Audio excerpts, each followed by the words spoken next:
Hello and welcome to Stocks and Squats. This is L. Jermaine Russell, and it is October 12th, 2020. Roughly about 40 minutes before lunch. I am, sitting here kind of looking at some of the stocks movements, and I was asked recently about like time frame and what do I mean by the usage of time frame.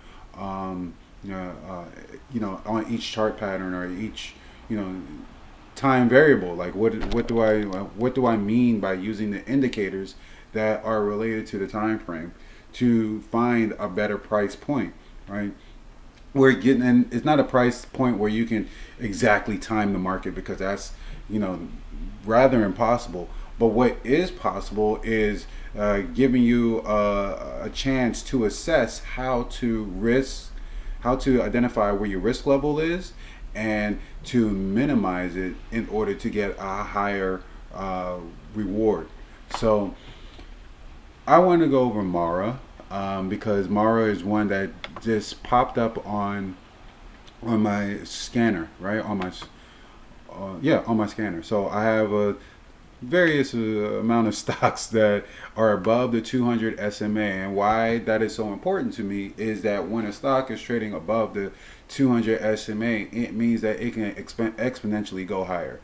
I'll show that with some of the positions. These are highlighted positions that I am in currently, but I just got out of Roku, not too Roku, Peloton. Actually, I should look at Roku. Let me see what are you doing now. Yeah, I would like for you to come back down some more, so I can buy in. But anyway, let's get back to Peloton. So I was in Peloton and I sold, and this should go higher. I was looking at other stocks, and then I said, "Oh, I'll come back when it pulls back," and it pulled back, and I missed it because I was looking at other stocks. So essentially, you will have a stock that'll move exponentially like this when you have it trading above the 200 SMA. So I have various stocks that are like this. Mara is one of them. Let's go to auto. Eyes on that one as well. It's trading above the 200 SMA. Anytime it's trading below the 200 SMA, the stock price tends to go downward, as you see here. But once you have an opportunity after the downward position, which is I forgot what it's called. Is it called the Wyckoff rule? But there's pretty much a pattern where you have accelerated downtrending, and then after the downtrending, you have sideways action where it would just trade sideways, and then after that sideways action, which is a whole consolidation period, after that, you will see some move to the upside, which is what you see here in auto. So oh man, see, it's going higher, Peloton. Oh man. So you will see that with these stocks, right? And so I want to get into auto. I will see what else. Oh, you popped up Apex. So I didn't really check on Apex at all, but I do not like downtrending charts. Like this has just been smushed, like year over year, right? But it's up crazy right now. It's up like $3. It was up a little bit higher than that at $5 a share. So this is pretty much moving very well. Um, let's take a look at XO, and yeah, XONE. So this is one that I would love to get in on, just because of two things. And I'm going to compare this chart tomorrow because this is what I expect Mara to do tomorrow if it can hold up what it's doing today. So on XONE, I haven't really dug into its news, but I'm just showing you by its chart first. So by its chart, what it's doing, very similar to Mara, right? Bullish engulfing pattern. You got this bullish engulfing pattern. It can do what XONE is doing today, where it will gap up and have a strong candlestick. Now, why would I even suggest this to be a good stock to pick? Well, the very first criteria that it checked off was that it's trading over the 200 SMA. Love that. When it's trading above the 200 SMA, it gives it much more of a chance to go higher. Um, Secondly, it crossed at the MACD. The MACD cross shows that there is a significant change in momentum. So we see that the momentum left from green, where there was a cross back here, actually, it traded sideways, and then it went up. And then it crossed back here, which is back in September 17th or so. And then it started to have its downtrend, which you see displayed on the chart. And then now that it is finished with its downtrend, it crossed again on the MACD. And when it had made this cross here, and then it made another cross here with the 5 exponential moving average and the 20 simple moving average, it only suggests that this will go higher. How much higher? I'm not 100% sure. As you can tell, I had some lines in here already. I did not trade it during any of these times, so you can't see any of that. But what you can see is how this pattern, as my platform is starting to freeze up. As you can see, this pattern is a very strong way of looking for potential upsides, right? Um, so now, what I will do is I will look at the time. Like, okay, well, the time looks good. Well, before I get into the time, I'll go back. I'll go back from the hour time frame to the minute time frame. On the hour time frame, it shows that okay, there was a long consolidation period increase. It went from 10 to 16, traded sideways, and then came right back down. So now that you'll get this very distinct pattern. Always know where you're buying in this pattern, from the upside to whatever, if there is downside or consolidation, to the upside, and then more consolidation back down. And typically, it trades back down or tries to come back down to the 200 SMA. So if it comes back down to the 200 SMA, that's when you know that this might be actual support. And because this is actual support, like there is a whole, demand zone, like everyone demands this stock at $13.19, then you will know that, hey, okay, because of that, there's more upside. I hope you follow, right? So we see that there was also a cross back here, right, where there was significant sell-off. There was, after that finished selling off, and that there was being oversold, there was a cross here on the MACD on the hour chart. So I don't want to waste a whole bunch of time on this chart because I wouldn't buy this, particularly because on the hour chart it shows that it's overbought. Right, so I wouldn't even. This is not one that I would. I do not want to enter into a stock that is overbought on any time frame.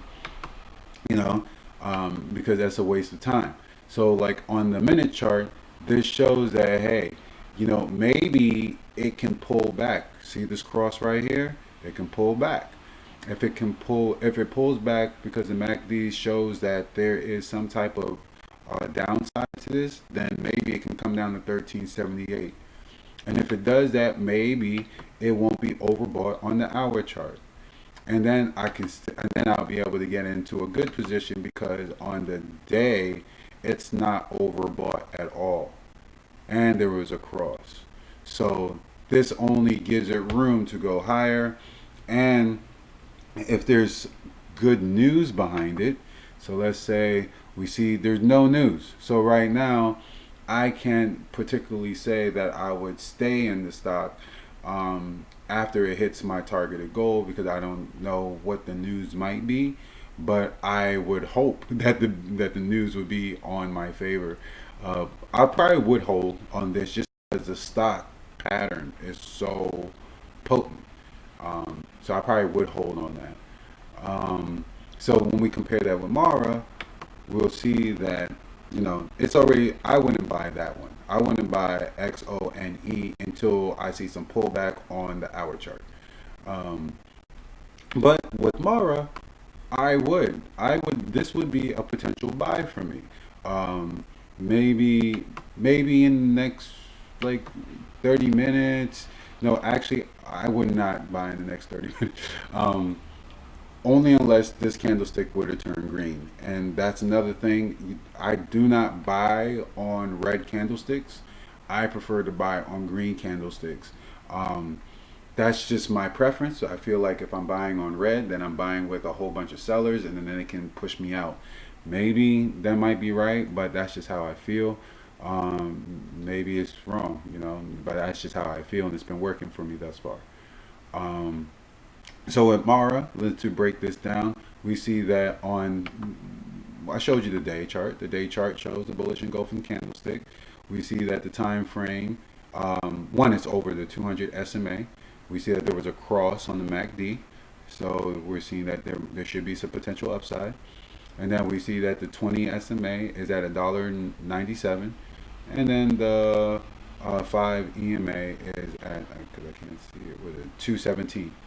So the 217 number to the one, well, it can't come, it wouldn't come down here. It'll have to have really bad news for it to come back down here because it's still in consolidation period.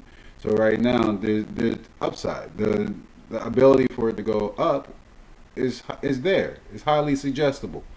So because of that, now we want to do the same thing on the hour chart. We'll say, okay, what did we see? Did we see anything overbought? No. Did we see a cross? Yes. We see the red candlestick. So this is probably not the time to really buy it. All right. Maybe it might come back down to this 236 area, sorry, the 236 area. And if it starts trading below 236, or we start trading below the 5 EMA altogether, then the potential of it coming down to 222 is there, right? So now we have to start thinking about risk. So I would not buy on this hour because it's red, but the next hour I would definitely buy if it starts turning green. Um, so now, like I said, we look on the minute chart, and on the minute chart, it is highly suggestible that this will go higher because there was a cross here on the MACD, and it's not overbought. It's over the 200 SMA, and there was a cross here. So this 230-ish area is the key indicator of letting you know that there would be some upside. All right, but like I said, on this hour, I would not buy because of the hour candlestick being red, and I would wait for the price to start testing 238 because that's the 20 SMA. I will start to wait to see if it starts testing it prior to buying, even though there was a cross here, because you want all of your indicators to really align, right? You don't want to deviate.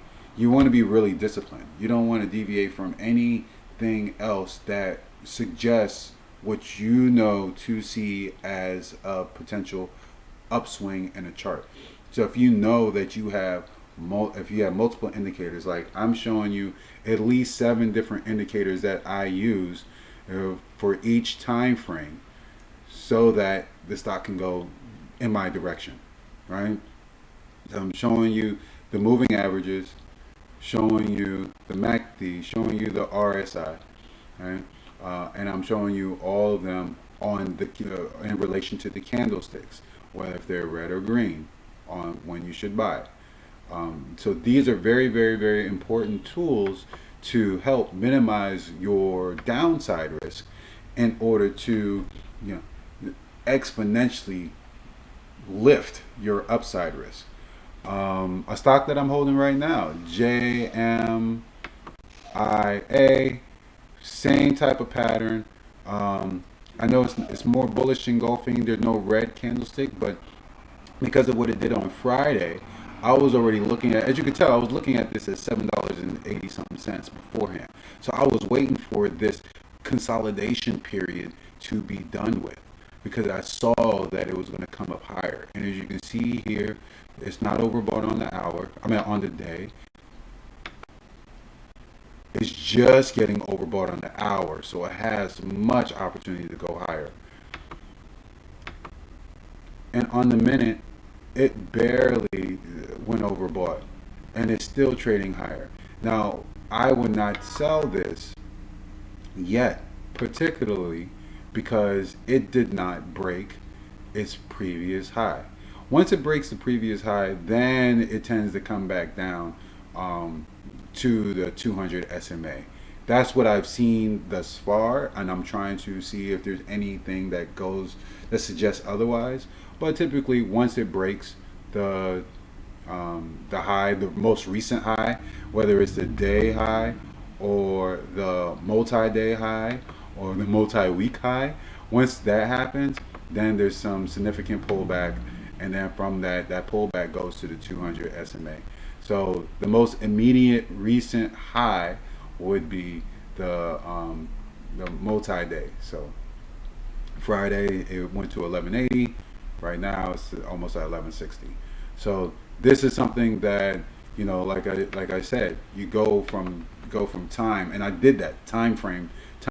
What was the price of the moving averages, and then go from day to hour to minute. So that gave me a better, and I bought option contracts on this actually. Let's see.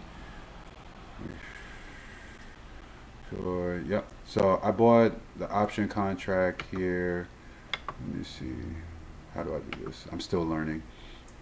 So I bought it at an average price at 95 cents, and right now it's trading at $1.20. So I'm only up $50, but still, it gave me an opportunity. I bought two contracts, so I saw this happening. I saw it coming, right? I bought it probably a little earlier than I would really anticipate, but this is something that I would hold a couple of days because it's not overbought. There's no reason to sell it. So that's my 2 cents for this trade in itself. Hopefully you learned something. Hopefully I taught you something that was very, very useful. If so, please like and subscribe to my channel. I will try to do as many recaps as I can. It's not just for you, it's also for me. It gives me a good opportunity to review my trades so that I know that I have an effective strategy to profitability. So thank you again for watching. Hopefully you learned something, and please drop a comment in the comment section, and thank you. I greatly appreciate it, and I hope to hear you on the next one. Hope to have you here on